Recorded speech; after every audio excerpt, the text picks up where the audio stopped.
Ouvrons une parenthèse politique publique dans ce journal.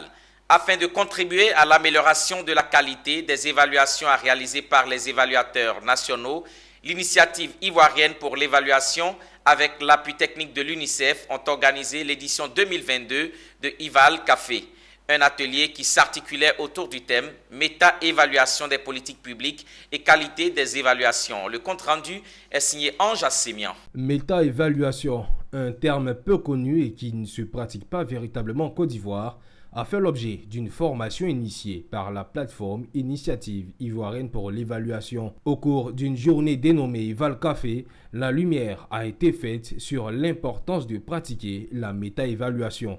La méta-évaluation vient également du fait que de pouvoir nous assurer que ces évaluations sont de bonne qualité, mais surtout que ces évaluations permettent de pouvoir prendre des décisions et amener des changements au niveau des politiques.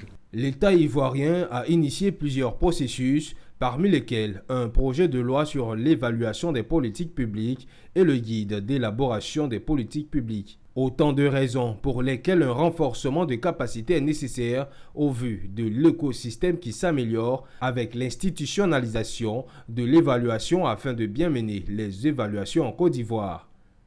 Et d'en mesurer l'importance pour les pays en développement, parce que après cette session, nous avons compris que c'est une pratique régulière dans les pays développés. Aujourd'hui, nous avons eu la chance d'avoir des experts en la matière,